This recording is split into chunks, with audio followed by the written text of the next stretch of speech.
What is up, guys? In today's video, I'm going to be going over my Fortnite and controller settings in Chapter 7 Season 2 and letting you guys know what I use and why. As always, if you guys do enjoy this video, find it helpful, informative, or interesting, remember to give it a like, subscribe if you like to see more, comment down below what input method you play on, and if you guys would like to use my code in the shop when getting anything, it is EvolvedJake, just like my channel name is, and it is on the right corner of the screen for this video. Also, I do use a PS5 aim controller. There will be a link down in the description below where you can check them out. And code EvolvedJake will get you a discount on that. And obviously, I am sponsored by them. So going into the settings, first we play full screen, 1080p, 240 FPS, performance mode, which just makes the game try to run as consistently and as good as possible. And also like kind of dumbs down the graphics and effects, which makes it easier to see players in game. The stability of the game and how consistently it feels to play, that was like a weird word to say, but how smooth and consistent the game feels is very important to me, so that's why I play on performance mode. Colorblind I don't use, and then most of these settings are going to be on low or off, just because, like I said, I want the game to feel as consistent and as smooth as possible as often as possible, and so just everything on low is the kind of basic way to make that happen. Show FPS I have on. And then for audio settings, this is pretty basic. I have music at 22%. This just affects the in-game lobby music. This doesn't affect like the sounds you hear in-game. So like there's certain POIs that play music sometimes. Even if you put this down to 0, it doesn't do anything. The gameplay volume I have at 70. I don't know why I have it on 70. That's just what I've had it on for a long time. Sound is important in this game. There is visualized sound effects, so it's not always the most important thing to hear. But in general, with audio in game, I've always felt like you don't need to like crank it to the absolute max. Like that's something people would do back in the day. They like try to crank their headset to as loud as it possibly can go to hear footsteps. But the thing about that is, using sound in game, you need to distinguish the important sounds from the non-important sounds, and then also understand what those sounds mean and then play accordingly, right? Like if you hear somebody crouch walking, know what that means and what they're doing and stuff. So like just making everything louder doesn't always help with that, because you raise the sound of like gunfire and all that stuff, so that's not important. So I've just had it on 70 for a long time. Sound quality I have on high. 3D headphones I have off. Again, I don't know why I have this. This is just what I have, and with this stuff it just matters how it feels to you and if you understand what's going on. So this is just what I've had for a long time. This is what I like. Legacy hit marker sound. They changed this at the start of Chapter 7, and they added a new hit marker sound. I just went back to Legacy because I liked it more. Visualize sound effects on. This is a very important setting in Fortnite. This is what shows you the kind of footstep indicators around your character. And even if you are good at using sound to your advantage, there's times where you might see those and pick up on somebody that you wouldn't have otherwise. And then it's like the same is true with like gunfire in the distance. Sometimes you might see the indicator of shots, but not actually hear the shots. Licensed audio I've muted. That just makes it to where I don't hear certain things like emotes and stuff. Voice chat doesn't matter. Text chat doesn't matter. Toggle open doors I have off. Auto open doors I have on. Mental activation I have his hold jump. Hurdle activation I have his press jump.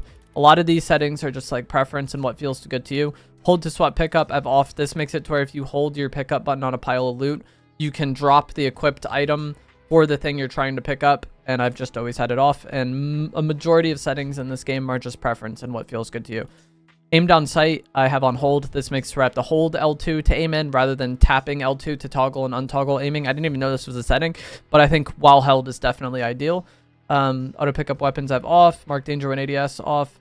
This is something that doesn't matter right now because pump dump isn't in the game. Auto sort consumables to the right. I have this on even though I don't put them in the last slot. It's just for early game. I want them to just be, you know, not in the way of guns. Like if I pick up 3 guns, I want them to be next to each other. I don't want there to be like gun, mini, gun, because then when you're swapping back and forth, it can kind of make things weird.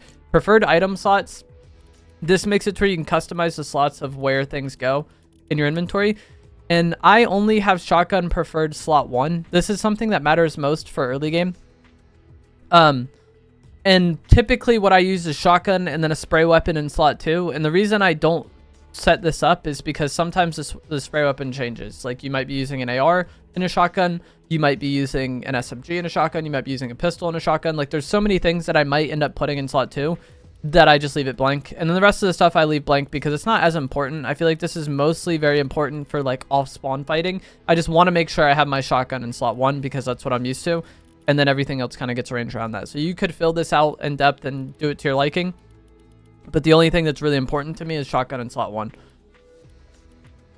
1.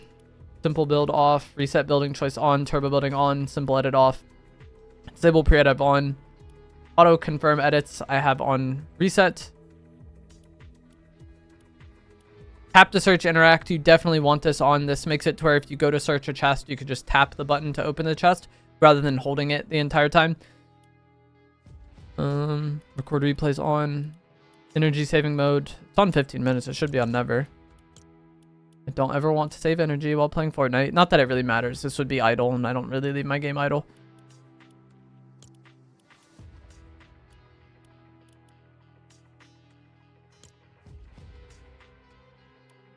Okay. Again, I don't know why that got turned on, but I don't want it on. Not that it really matters, but like Fortnite is a weird game, and who knows if like having energy saving on would make it turn on when it's not supposed to. I just like don't trust anything in this game really, and then the rest of this stuff doesn't really matter. The game UI stuff, again, this is just going to be preference. So I have the reticle on, reticle ammo indicator on. This is nice with the new Chaos Shotgun because you see that little white line pop up when it starts to reload. Damage numbers I have on cumulative. Reticle damage feedback I have off. I think it's like a little flash on screen. HUD scale on 90, and then net debug stats is what shows your ping in game at the top of the screen. So I've had people ask me like how they get their ping to show up on screen. It is the net debug stats in the game UI section of the settings. Don't use touchscreen. Don't use mouse and keyboard. And then now we get into the controller settings. This is what most people care about, I would imagine. So edit hold time low as possible. Slide hold time.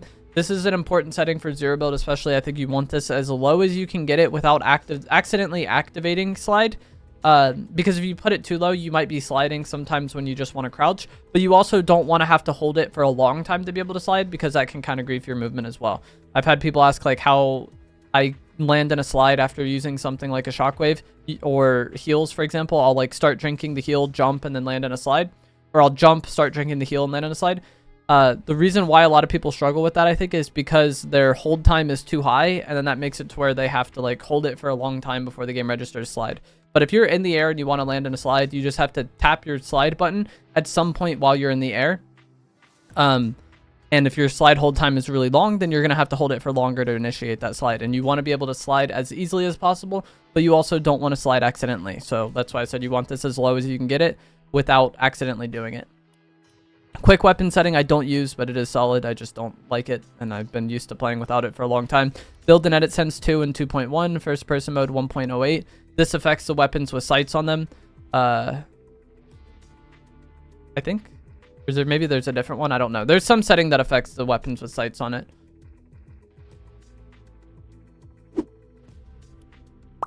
Use advanced options on. I play 40 horizontal and vertical speed. Again, settings are just preference. What feels good to you is what's important, and you want your sensitivity fast enough that you can react to and track enemies and respond to them using movement, but also, you know, controllable enough to where you can track people and stay consistent with them and control recoil and stuff. The boosts I don't like. I want my sensitivity to feel as like consistent as possible. ADS, horizontal and vertical 11. Again, this is probably higher than normal, I think, but this is just, that's how I've enjoyed having my settings for a long time. And the scope speed multiplier is 1.10. This is what affects the red dot guns. Not that there's any in the loot pool currently. I guess there's like the DMR and the snipers and stuff. But this would affect the sensitivity for scoped weapons, which is really nice. I like that we have two different like sensitivity options to kind of fine tune how they feel to you, because I do kind of want them to feel differently. Look dampening time I have at 0. This is kind of how long it takes for your sensitivity to reach its max movement speed. If you touch it a little bit, it won't be at its max movement or at its max sensitivity yet, and I want that as low as possible just because I want it to be as consistent and the same as possible. If you play on Expo, some people do use look dampening time, but I play on linear, and linear is a bit faster. It's a little bit more loose, but it also is more consistent, whereas exponential, if you don't move your stick a lot, you don't get as fast as the movement. and that it does make it more ideal for like fine tuning at long range. But linear, just being able to instantly be on your max sensitivity and be on that all the time is good for close range fights. It's good for shotguns. It's good for building. I switched to linear years before zero build came out, and I played on linear for a long time. But at the end of the day, this is just going to be preference. For zero build, most people are going to prefer expo, and then at that point, you might end up using some dampening time to affect how that exponential curve feels, because the higher the dampening time, the longer it's going to take for you to reach your max sensitivity, which sounds bad for close range, but might be good for long range. And then same thing with the boosts. The boost can kind of help you get by on playing on a lower sense. Because when the boost kicks in, you'll be on a fast enough sensitivity. But again, I want mine to just feel the same at all times and be as consistent as possible. And that's why I play on linear with no boosts and no dampening time. Left stick dead zone 10-10.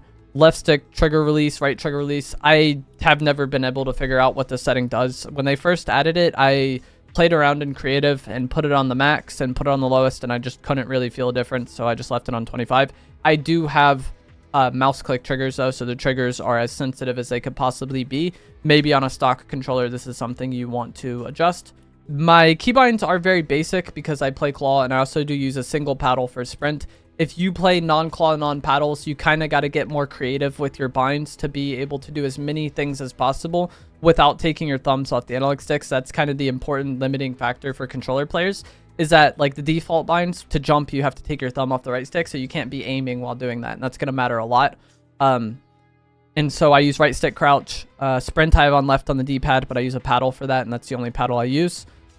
Auto run, I didn't even know I had this bound, but I don't want this bound. Jump I have on X, that's surprising. Square, reload, next weapon R1, previous weapon L1, pickaxe left stick, place marker right on the D-pad. Shoot and fire, or shoot and ADS, L2, R2, reload is square. Toggle scope mode, this is for the weapon canting, I think, but there's nothing in the game that currently uses that. Right stick, change mat type. I don't know why. I always, like, the building binds are so weird, but my audience is mostly zero build, so it doesn't matter anyways. But I use triangle edit, right trigger select, edit, left trigger confirm edit, and then basic L1, R1, R2, L2 building binds. Right stick reset. But I think the main thing was just like jumping, crouching. But as I said, my binds are very basic because I play claw and I use paddles, so I don't need to get as creative with the binds as some other players may need to. But I don't think any of this really matters currently. So yeah. And then the rest of these settings don't really matter. But that is going to be it for this video. As always, if you guys did find this to be helpful, informative, or interesting, remember to give it a like, subscribe if you like some more. If you've been watching me for a while, you're probably like, you make a settings video every season and it's the same. I agree. I don't like changing my settings. I don't change my settings unless I think there is like an important reason to do so. But every season I still get comments like asking for a new settings video, and so that's why I make one every season. But I will see you guys in the next one. Thanks for watching.